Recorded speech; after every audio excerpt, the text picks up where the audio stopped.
So hi guys, welcome back to my channel. Guys इस video में बात करने वाले हैं, अगर आपने भी आईआईटी जेईई 2025 का एग्जाम दिया है और आप भी आईआईटी से मास्टर करने का सोच रहे हैं और रिजल्ट का इंतजार कर रहे हैं, आपने रिस्पॉन्स शीट आपको मिल गया है, सो आपने चेक भी कर लिया होगा कि आपके कितने मार्क्स बन रहे हैं। तो ये वीडियो उस स्टूडेंट के लिए काफ़ी हेल्पफुल होने वाला है जो स्टूडेंट के मार्क्स कम आ रहे हैं या फिर जिनके कम मार्क्स बन रहे हैं और जो है उनको आईआईटी लेने का एक अंदर सा है कि मुझे आईआईटी में किसी तरह एडमिशन मिल जाए, कोई भी आईआईटी मिल जाए मैं एडमिशन ले लूंगा। तो गाइस मैं बता रहा हूँ आपको, वैसे स्टूडेंट जिनके मार्क्स कम बन रहे हैं और आईआईटी में एडमिशन लेना चाह रहे हैं, कोई भी आईआईटी मिल जाए, तो मैं आपसे रिक्वेस्ट करूंगा और मैं आपको समझाना चाहूंगा, कोई भी आईआईटी लेने का कोई मतलब नहीं बनता। इसलिए अगर आपने सिलेबस को बढ़िया से पढ़ा है, क्योंकि आईआईटी में अगर जाते हो आप, कोई भी आईआईटी मिल जाए आपको, अगर आपका सिलेबस पे कंठस्थ नहीं है, कहने का मतलब आपके कॉन्सेप्ट क्लियर नहीं है और आपने सिलेबस बढ़िया से नहीं पढ़ा है, आपकी तैयारी अच्छी नहीं हुई थी, या फिर आपके थ्योरी पार्ट में आपका मतलब बढ़िया था लेकिन आप जो है क्वेश्चन नहीं कर पाए, है ना, होता है ना कि प्रैक्टिस का कमी रह गया क्वेश्चन में, जिस वजह से आपके मार्क्स अच्छे नहीं बन पा रहे, आपका एग्जाम अच्छा नहीं गया, ये रीजन हो सकता है। लेकिन आईआईटी में जाने के बाद जैसा हम लोग एक्सपेक्ट करके आईआईटी में जाते हैं कि कोई बात नहीं, कोई आईआईटी मिल जाएंगे, वहां के फैकल्टी पढ़ाएंगे, सो हम मैनेज कर लेंगे। लेकिन ये डार्क रियलिटी है आईआईटी की, जो मैं आपके साथ शेयर करने जा रहा हूं। वैसे आईआईटी में जो एक्सपेक्ट करके हम जाते हैं कि फैकल्टी, वहां पर जाने के बाद आपको ऐसा लगेगा कि फैकल्टी जो पढ़ाएंगे ना, सो अगर आपके कॉन्सेप्ट क्लियर नहीं है तो उनको समझना काफी मुश्किल हो जाता है।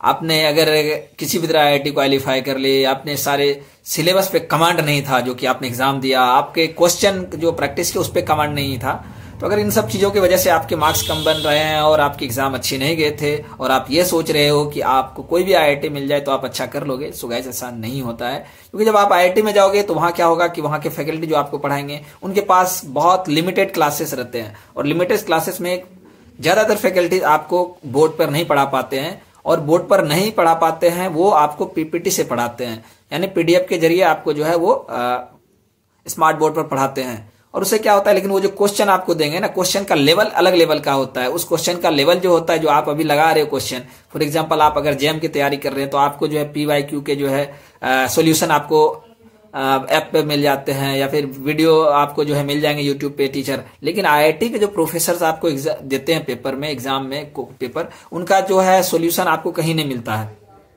ना ही आपके सीनियर्स वाले, क्योंकि आप जो पेपर वहां पढ़ोगे जरूरी नहीं है कि हर साल वही पेपर चलती है। दूसरी बात, क्वेश्चन भी चेंज होते हैं, यानी कि आईआईटी के जो क्वेश्चन आते हैं ना, तो वो उनका कोई सोल्यूशन नहीं मिलता है, ठीक है ना, एक अलग ही लेवल का क्वेश्चन होता है। तो अगर आपका इधर जो है जेएम के प्रिपरेशन के दौरान या आपकी बीएससी के दौरान आपकी बढ़िया क्लास नहीं हुई थी, सारे कॉन्सेप्ट क्लियर नहीं हुए थे, आपने जो है पेपर अच्छा क्वेश्चन नहीं लगा पाए, जिसकी वजह से रिजल्ट खराब हो रहा है, सो ऐसे केस में आप आईआईटी चले भी जाओगे तो आपकी सीपीआई गिर जाएंगे, और सीपीआई गिर जाएंगे तो आपके लिए बहुत बड़ा जो है एक टेंशन का बात हो जाएगा। टेंशन का बात इसलिए हो जाएगा, एक बार अगर आपकी सीपीआई गिर गई तो फिर इनको मतलब पूरे मास्टर तो आपके ऐसे ही गए, फिर वहां से आप जो है किसी तरह निकलोगे आईआईटी से मास्टर करके, उसके बाद आप सोचोगे कि मैं पीएचडी कर लूं, जो भी कर लूं, तो पहले मास्टर में तो आपकी सीपीआई गिरा देगी। हाँ मैं ये मानता हूं, मैं खुलकर नहीं बात कर सकता, कुछ स्टेट के स्टूडेंट को प्रिविलेज मिलता है, उसके स्टेट के अगर फैकल्टी रहता है, तो मैं किसी का नाम नहीं ले सकता हूं, लेकिन ये रियलिटी है कि आपके साथ जो भी होगा वो बेहतर नहीं होगा। अगर आप नॉर्मल कॉलेज से मास्टर कर लेते हो तो उससे बेटर हो सकता है। हाँ, फायदा बस इतना है कि नॉर्मल कॉलेज से आप करते हो तो आप गवर्नमेंट जॉब में जाओगे तो आपको जो है अप्लाई करोगे तो आपके जो है सीपीआई या सीजीपीए जो भी होता है परसेंटेज, उसके अकॉर्डिंग फर्स्ट डिवीजन करके निकल जा रहे तो आपको कोई दिक्कत नहीं है। लेकिन आईआईटी में गए और आपकी सीपीआई गिर गई और कोई बंदा आईआईटी में नहीं गया और अच्छा उसने परसेंटेज नॉर्मल यूनिवर्सिटी में मेंटेन कर लिया, तो जब बात आएगी जॉब के लिए तो उस बंदे को प्रेफरेंस मिलेगा, उनको ज्यादा चांसेस मिलेंगे। और आईआईटी से गए तो आईआईटी में आपको मास्टर करने का कोई ज्यादा फायदा नहीं है, 2-3 फायदे मुझे लगते हैं, जैसा कि मेरा एक्सपीरियंस है। मुझे लगता है आप आईआईटी से अगर मास्टर कर रहे हो तो आपकी जो है आपका एक्सपेरिमेंटल सेक्शन जो है ना, एक्सपेरिमेंट में एक्सपर्ट हो जाओगे, आपको बहुत एक्सपेरिमेंट वाला पोर्शन एक गजब का हो जाएगा, ठीक है ना। गजब का कहने का मतलब यह है कि आपको कोई भी, आपने कभी कोई नहीं किया एक्सपेरिमेंट, सब मानो लाइफ में आपने प्रैक्टिकल कभी नहीं किए, बीएससी में भी बढ़िया से नहीं हुआ, या आपका 12th में भी नहीं हुआ, तो आईआईटी में जाओगे तो आपके अंदर एक कॉन्फिडेंस आया जाएगा, यानी कोई भी प्रैक्टिकल आपको लिख कर भी दे देंगे ना टीचर ने कि बेटा ये वाला लो और जो है इनको जो आपको करना है, ठीक है ना, तो आपने नहीं भी किया तो पढ़ के कर लोगे। आप वहां पर जाने के बाद जो है यानी कि इसलिए मैंने बोला लैब में आप एक्सपर्ट हो जाओगे, इसमें कोई डाउट नहीं है ना। लेकिन क्या होगा, जैसे आप अप्लाई करोगे, चाहे आप इंजीनियरिंग कॉलेज में अप्लाई करो या फिर आप जो है पॉलिटेक्निक कॉलेज में अप्लाई करो, जहां भी करोगे वहां सीपीआई मेंटेन करनी होती है। अगर उतना नहीं है तो आप अप्लाई भी नहीं कर पाओगे, अप्लाई नहीं कर पाओगे तो आपको जॉब नहीं मिलेगा। तो आप मेरी बातों को समझ पा रहे होंगे। अगर आपने बढ़िया से प्रिपरेशन आपकी अच्छी नहीं हुई थी, फिर भी आपको आईआईटी मिल रहा है तो छोड़ दो। एक बार बढ़िया से प्रिपरेशन कर लो, कमांड कर लो खुद के ऊपर, तभी आईआईटी जाओ। हाँ, लगता है कि आईआईटी लोग बोलेंगे अरे इसको आईआईटी में एडमिशन नहीं लिया, ये उसके चक्कर में मत लो।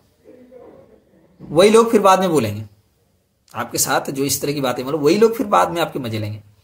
तो इस चीजों को समझो। और बेटर ऑप्शन यह है कि अगर आपके मार्क्स कम बन रहे हैं, अगर आपकी प्रिपरेशन अच्छी थी, आपने की थियरी पोर्शन अच्छी थी, आपने क्वेश्चन प्रैक्टिस आपके अच्छे थे, उसके बावजूद एग्जाम अच्छा नहीं गया था, फिर मार्क्स कम आ रहे हैं, कोई भी मिल रहा है तो ले लो ऐसे केसेस में, ठीक है ना। लेकिन अगर आपका ये सारा चीज अच्छा नहीं था, फिर भी आप आईआईटी कोई मिल रहा है ले रहे हो, तो फिर आपको दिक्कत होने वाला है। ये बात आप मान लो, ये रियलिटी है, ये आपको कोई नहीं बताएगा। जो मैं आपको इस वीडियो में बता रहा हूं ये रियलिटी है, कोई नहीं बताएगा आपको।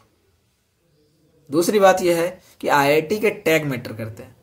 अगर एक बात जरा सोचो, अगर आपने प्रिपरेशन अच्छी से नहीं की और आईआईटी में आपको आईआईटी मिल भी गई, तो आपको आईआईटी के पढ़ाने के जो तरीके हैं ना वो अलग है, वो काफी डिफरेंट है। जो आप पढ़ रहे ऐसे नहीं होते वहां पे। तो इसलिए कहता हूं कि वहां पर भी अगर आप क्या है, फिर वहां पर आपको क्या कि आपके अंदर टैलेंट नहीं है, तो फिर आपका प्लेसमेंट या वहां लेके भी क्या करो, बहुत ज्यादा मतलब हेक्टिक लाइफ हो जाएंगे आपकी। मतलब सीपीआई मेंटेन के लिए रात दिन मेहनत करते रहो, मार्क्स कमाए, कितनी भी मेहनत करो, बहुत मेहनत करना होता है। क्योंकि वहां पर जो है ना लिमिटेड रहता, मतलब कि फैकल्टी आपको पढ़ाएंगे लिमिटेड चीजें, क्वेश्चन कहीं से भी उठा के दे देंगे, कहीं से भी उठा के दे देंगे।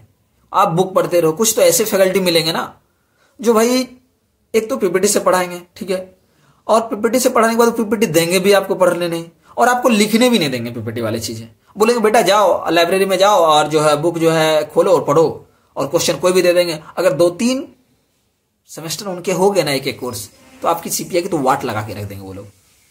सच्ची बता रहा हूं, वाट लगा के रख देंगे।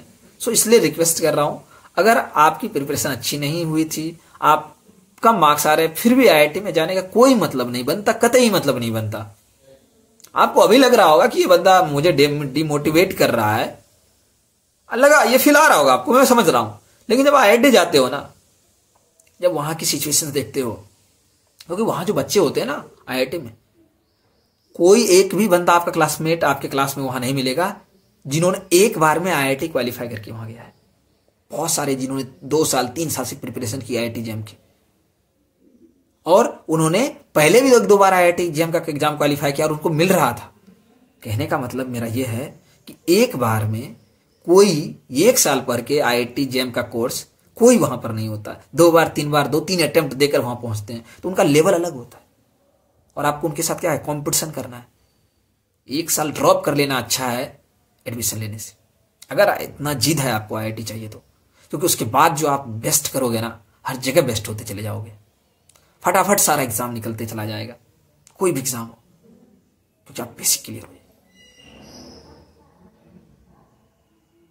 गाइस आई होप आपको हमारा वीडियो अच्छा लगा होगा। वीडियो अगर अच्छा लगा तो वीडियो को लाइक कर दीजिए, दोस्तों में शेयर कर दीजिए। अगर आप मेरे चैनल पर पहली बार विजिट कर रहे हैं तो चैनल को सब्सक्राइब करके बेल आइकन को हिट करना ना भूलें। उसके बाद अगर आपका कोई डाउट रह जाता है वीडियो को शुरू से आखिरी तक देखने के बाद, तो आप कमेंट बॉक्स में कमेंट करके आप मुझसे पूछ सकते हैं। आपको वीडियो के डिस्क्रिप्शन में मेरे सोशल प्लेटफॉर्म का जो है लिंक मिल जाएगा, उस पर ज्वाइन कर लीजिए। Thank you for watching, see you next video.